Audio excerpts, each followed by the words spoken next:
አቶ ገዙ እጅግ በጣም ያሳዝናል። ናቲን አግቶ አሰቃየው። አሁን ናቲ እናቱ በህይወት እንዳለች ከቤት ያፍ ሁሉንም ነገር አረጋገጠ። ትሁት የምታደርገው ነገር ግራ ገባት።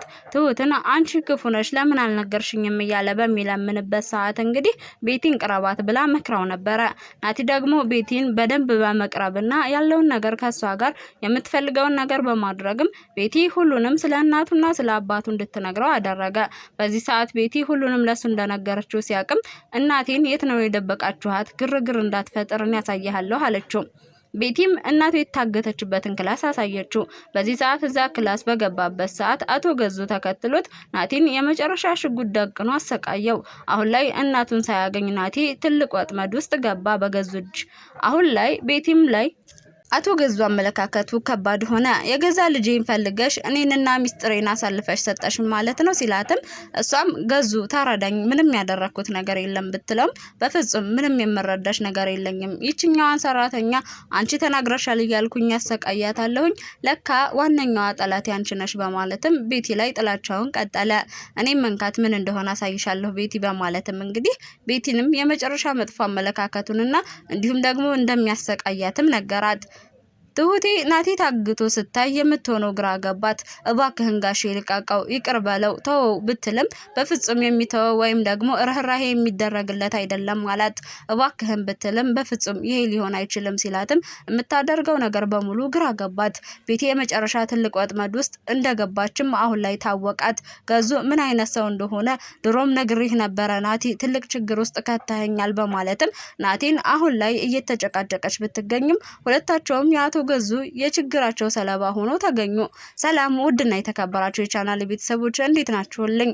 ሰላማችሁ በያላችሁበት ይብዛልኝ እያልኩኝ ለዚህ ቻናል አዲስ የሆናችሁ ሰብስክራይብ ያደረጋችሁ ቪዲዮውን እስከመጨረሻው ድረስ ተከታተሉኝ። እንግዲህ በጉጉት ስንጠብቀው የነበረው ትሁት ድራማ ቀጣይ ፓርቲ ይዘንላችሁ መተናል ማለት ነው። ትሁት እንግዲህ የገባችበት ነገር ከአቅሟ በላይ ስለሆነ ለልጇ መኖር ስላለባትም ልጄን ዝም ማለት አልችልም፣ ለልጄ መኖር አለብኝ፣ ይልቅንስ እኔን ተወኝና ቤቲን ቅረባት አለችው። ናቲም እሺ ያላት በማለትም ቤቲ የምትለውን ነገር በሙሉ ለማድረግም ቀጥታ ተነጋገሩ። ነገር ግን እዚህ ጋር የሚያሳዝነው ነገር እሷም ከኔ ጋር ታድራለህ ብላ ያለ ፍላጎቱ አስገደደችው። በዚህ ሰዓት እሱም እንደዛ ነው ከባድ ነው አላደርግም ሲላትም ስለናተህ እኮ ሁሉንም ነገር ነግርሃለሁ እውነቱን አለችው። እሱም እሺ ብሎ ከሷ ጋር ለማደር ተስማማ። ነገር ግን እጅግ የሚያሳዝነውና የሚከብደው ነገር ምንድነው? አሁን ላይ አቶ ገዙ የቤቲንና የናታልን ግንኙነት ስላወቀ ገዙ ናታልን አግቶ ወደ እናቱ ክላስ በማስገባትም እናቱን ለማግኘት ዘው በሚልበት ሰዓት ቤቲ ባሳየችው ክላስ ሲገባ የመጨረሻ ከባድ ወጥመድ ገባ። ገዙም እንግዲህ በፊት ንዴቴን መቆጣጠር አቅቶኝ እገለዋለሁ ብዬ ፈርቼ ነበር እኮ ያለመጥ ንዴቴን መቆጣጠር አቅቶኝ እንዳልገለው ብዬ ፈርቼ እኮ ነው ያመለጥኩት ሰራሁለት ሲላትም ቤቲ አንተ እንዳትገለው እኔ መሞት አለብኝ ወይ በማለትም ተናገረችው። እሱም ደግሞ ምን እያልሽ ነው ሲላትም ተረጋጊ ምንም አያደርግሽም የሚያመጣው ነገር የለም ማለት በፍጹም እንደዚህ ልትለኝ አትችልም ልጅህ እኮ ሲጣርጎ ሊገለኝ ነበረ ስትለውም እንደዛም አይሆንም ሲላትም ኧረ እባክህ ከዚህ በላይ እንዴት ነው የማይሆነው ምን አስበህ ነው አለችው። እሱም ባክሽ እያለ ሲላትም መጨረሻ ላይ ግን እጅግ በጣም የሚያሳዝነው ነገር ቢኖር አሁን ላይ ናቲን አግቶ ገዙ ይዞ እያሰቃየው መሆኑን ስንረዳ ነው። እንግዲህ ቤቲ አማራጭ የለኝም ከዚህ በኋላ ገዙ እውነታውን ካወቀ ሌላ ችግር ተፈጠረ ማለት ነው እያለች ስትልም አሁን ላይ ትልቋ ጠላቴ አንቺ ነሽ ይሄን ሁሉ ያደረግሽው በማለትም ገዙ ቤቲን አጠመዳት። ቤቲም ናታል ታግቶ ስታይ እባክህን እኔ ምንም አላደረኩም ገዙ ባክህን ስትለውም ኧረ እባክሽ አንቺ ነሽ አብረሽ እንድታድሪ እያደረግሽ የነበረው እኮ በደንብ አውቃለሁ እሱን ለማጥመር ስትይ እኔ ላይ እንዴት አንቺ ማታፍሪ የገዛ ልጄን ከአንድ ቤት አባትንና ልጅን እንደዚህ ታደርጋለሽ የመጨረሻ ባለጌ ነሽ እያለም እንግዲህ ጮኸባት። በዚህ ሰዓት አሁን ላይ ገዙ አውሬ ሆኖ ትሁትን እላለሁ እንጂ አንቺ ለካ ትልቋ ጠላቴ ነሽ ካንቺ ውጭ ሌላ ጠላት የለኝም እያለ ገዙ እንግዲህ እያሰቃያት ቢገኝም ምንም አማራጭ ስለሌላት በጸጥታ ሁሉንም ነገር ዝም ብላ ከማሳለፍ ውጪ ሌላ ምንም ማድረግ አልቻለችም። አሁን ላይ ገዙ የሚያደርገውን ነገር ጠንቅቆ ስለሚያውቅም ትሁት እባክህ ልቀቀው እባክህ ምንም የሚያውቀው ነገር የለም ስትለም ዝም በይ አንቺ ደግሞ ዝም ብትይ ነው የሚሻልሽ እያለ ትሁትን እያሰቃያት ይገኛል። እንግዲህ አለምነሽን ደብቀዋታል። አለምነሽ ብትደበቅም እናቴ በህይወት እንዳለች አውቃለሁ፣ የእናቴን ንብረት ስጠይ ብትሞትም ብሎ መጀመሪያ ላይ ግን ቢያናግረውም አቶ ገዙ ፍቃደኛ አልነበረም። በዚህ ሰዓት ናቲ ስሜታዊ በመሆንም እናቱ እንዳልሞተች ሲያቅም የመጨረሻ ተበሳጨ። ሌላው አሁን ላይ ምን ማድረግ እንዴት ማድረግ እንዳለበት ግራ ስለተጋባ በጸጥታ እንግዲህ ነገሮችን ለመከታተል እናም እንዲሁም ደግሞ ረጋ ብሎ ነገሩን ለመረዳት በሚሞክርበት ሰዓት አሁን ከቤቲ ጋር መሆን እንዳለበት ስለመከረችውም እሺ በማለትም ተስማማ። ግን ደግሞ ቤቲ አሁን ላይ ይበልጥ በሁለታቸውም ላይ ትልቅ ችግር መፍጠሯ ታወቃት። አቶ ገዙም ማሸነፍ ምን ማለት እንደሆነ በጣም አስቸጋሪና ትልቅ ከባድ እንደሆነም አሁን ላይ ሁለታቸውም ጠንቅቀው ቢያውቁም ግን ደግሞ የመጨረሻ አሳሳቢና ከባድ ጉዳይ እንደሆነም ሲረዱ ምን ማድረግ አለብን እያሉ እንግዲህ ቤቲና ናቲ የመጨረሻ ድክመታችን ነው አሁን ሁሉንም ነገር አቋል ስትለውም አይመለከተኝም አለ። በእርግጥም ትውስ ሲጠይቃትም እባክህ ናቲ እኔን ተወኝ አለችው። ማለት አትወጂኝም? በጣም ነው የምወደህ፣ ግን ደግሞ ለውዴታ አልታደልኩም አለችው። ለምን አላውቅም ናትዬ፣ ይውልሽ ታውቂያለሽ፣ በደንብ ትወጂኛለሽ፣ አግዥኝ፣ ለምን ትጨክኝብኛለሽ ሲላትም ወድጄ መሰለህ እንዴ የጨከንኩብህ? ፈልጌ እኮ አይደለም እና ለምንድነው አላት።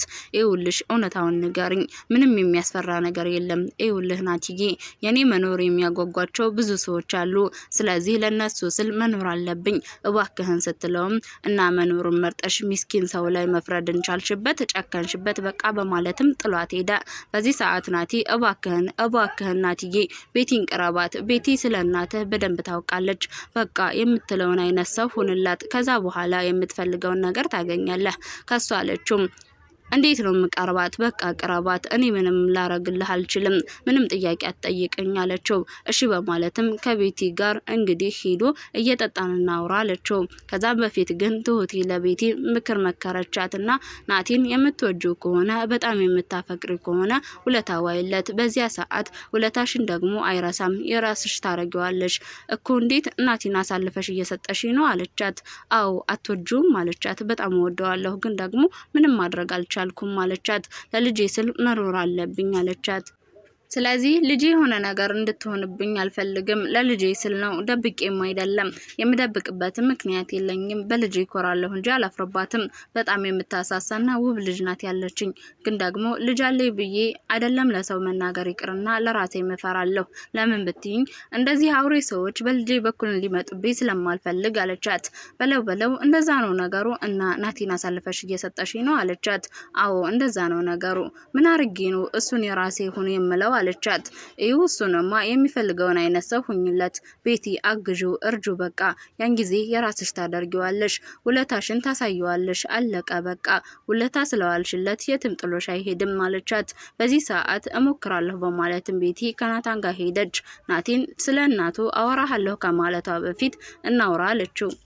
ምን ትፈልጊያለሽ አንቺ? የምታወሪኝ ወሬ ያለሽ? የሆነ ነገር እየጠጣን እናውራ፣ ለራስህ ነው ስትለውም አንቺ ድሎት ላይ ነሽ ለነገሩ፣ እኔ ደግሞ በፍጹም ለዚህ ጊዜ የለኝም ሲላትም በቃ ስለ እናትህ ነው የምነግርህ አለችው። ስለ እናቴ ምን አለ በጉጉት ስለ እናቱ ለመስማት ቸኩሎ፣ እሱን እየጠጣን ብነግርህ ነው የሚሻልህ አለችው። እሺ አለና መጨረሻ ላይ በመሄድም እየጠጡ ባለበት ሰዓት ነገረችው። ናቲ ትሁት ልጅ አላት፣ ከትሁት ልጅ ጀምርልህ ወይስ ከእናትህ? ከአባቴ ጀምሪልኝ አላት። እሺ አይ ከትሁት ቢጀመርልህ ይሻላል፣ በእናትሽ ስለ ትሁት አትንገሪኝ፣ ስለ እናቴ ንገሪኝ፣ እሱ ነው አሁን ላይ መስማት የምፈልገው አላት። እናትህ አዎ በህይወት አለች፣ የምርሽን ነው አላት። አዎ የት ነው ያለችው አለ። የሆነ ቦታ ነው ያለችው፣ እሱን የምነግርህ ግን ግርግር የማትፈጥርና አብረህኝ የምታደር ከሆነ ነው አለችው። ከባድ ጥያቄ እኮ ነው የጠየቅሽኝ፣ የምርሽን ነው አላት። እሺ ስለዚህ ምንድን ነው? እናትህ እኮ አልሞተችም፣ ከኔ ጋር አብረህ የምትቆይ ከሆነ ነው የምነግርህ አለችው። እሺ ከዛስ? ሌላ ደግሞ አስደንጋጩ ዜና አባት ሳይሆን የእንጀራ አባት ልትሆን ነው አለችው። ምን ማለትማ ትሁት ልጅ አላት ስትለውም ናቲ የመጨረሻ ደነገጠ። ምን እያልሽ ነው አላት። አው ትሁት ይሄንን ደብቃህ ነበረ ስትለውም በዚህ ሰዓት ተናዶ ሄደ። አሁን ላይ ቤቲ እንግዲህ ለናታል የአቶ ገዙን ሁሉን ነገር ነገረችው። ገዙን አሁን ናቲ በንዴት ግደለው እያለኝ ነው ይላል። ትሁትም እባክህ ተረጋጋ። አሁን አንተ እናትህ መኖሯን ብቻ ነው ያወቅከው። ያለችበትን ቦታ ብታውቅ አንተንም ችግር ይፈጠርብሃል። በዛ ላይ ደግሞ እናትህም አንተም ሊገሉህ ይችላሉ። ረጋ በላለችው። ትሁት እንግዲህ መጨረሻ ላይ ግን ናቲ የት ነው ቤቲ ጋር ሆኖ ይሆን ማለት ጀመረች። የቅናት መንፈስ ተሰማት። ለአባባ ደውላ ያለችበትን ወጥመድም ነገረችው። እባክህን አባባ ታስፈልገኛለህ አለችው። እሱም ተረጋጊ ልጄ ምን ተፈጥሮ ነው ሲላትም የተፈጠረውን ነገር በሙሉ ነገረችው። እባክሽን እያለም አባባ ምንም ነገር ቢመጣ ህይወትሽን እንዳታበላሽ ያላት። ውድ ቻናላችን ቤተሰቦች ለዛሬ ዘንላችሁ የመጣነው ትሁት ድራማ ይህንን ይመስል ነበረ።